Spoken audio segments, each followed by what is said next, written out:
मत्ती रचित सुसमाचार चौथा अध्याय उसका पहला पद।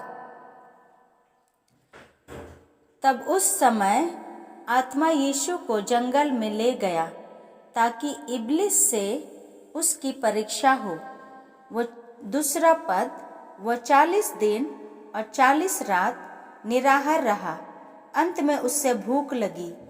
तीसरा पद, तब परखने वाले ने पास आकर उससे कहा, यदि तू परमेश्वर का पुत्र है तो कह दे कि ये पत्थर रोटियां बन जाए।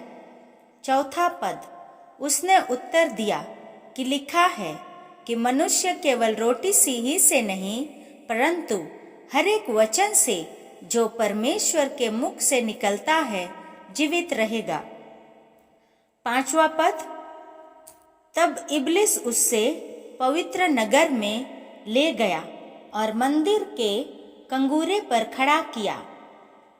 छठा पद, और उससे कहा, यदि तू परमेश्वर का पुत्र है तो अपने आप को नीचे गिरा दे, क्योंकि लिखा है कि वह तेरे विषय में अपने स्वर्गदूतों को आज्ञा देगा और वे तुझे हाथों हाथ उठा लेंगे, कहीं ऐसा ना हो कि तेरे पाँव में पत्थर से ठेस लगे। सातवां पद, यीशु ने उससे कहा, यह भी लिखा है कि तू प्रभु अपने परमेश्वर की परीक्षा ना कर। आठवां पद, फिर शैतान उससे एक बहुत ऊंचे पहाड़ पर ले गया और सारे जगत के राज्य और उसका विभव दिखाकर। नौवां पद, उससे कहा कि यदि तू गिरकर मुझे प्रणाम करे तो मैं यह सब कुछ तुझे दे दूंगा। 10वां पद, तब यीशु ने उससे कहा, हे शैतान दूर हो जा, क्योंकि लिखा है कि तू प्रभु अपने परमेश्वर को प्रणाम कर और केवल उसी की उपासना कर। 11 पद, तब शैतान उसके पास से चला गया और देखो स्वर्गदूत आकर उसकी सेवा करने लगे। 12वां पद, जब उसने यह सुना कि यूहन्ना पकड़वा दिया गया तो वह गलील को चला गया। 13 पद, और नासरत को छोड़कर कफरनहूम में जो झील के किनारे जबूलून और नप्ताली के देश में है जाकर रहने लगा।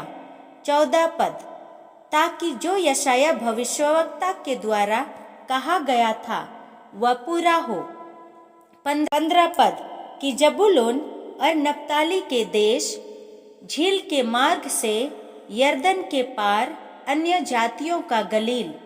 16 पद, जो लोग अंधकार में बैठे थे उन्होंने बड़ी ज्योति देखी, और जो मृत्यु के देश और छाया में बैठे थे उन पर ज्योति चमकी। 17वां पद, उस समय से यीशु प्रचार करना और यह कहना आरंभ किया कि मन फिराओ, क्योंकि स्वर्ग का राज्य निकट आया है। 18 पद, उसने गलील की झील के किनारे फिरते हुए 2 भाइयों अर्थात शमौन को जो पतरस कहलाता है और उसके भाई अंद्रियास को झील में जाल डालते देखा, क्योंकि वे मछुए थे। 19 पद, और उनसे कहा, मेरे पीछे चले आओ तो मैं तुमको मनुष्यों के पकड़ने वाले बनाऊंगा। 20 पद, वे तुरंत जालों को छोड़कर उसके पीछे हो लिए। 21 पद, और वहां से आगे बढ़कर उसने और 2 भाइयों अर्थात जब्दी के पुत्र याकूब और उसके भाई यूहन्ना को अपने पिता जब्दी के साथ नाव पर अपने जालों को सुधारते देखा और उन्हें भी बुलाया।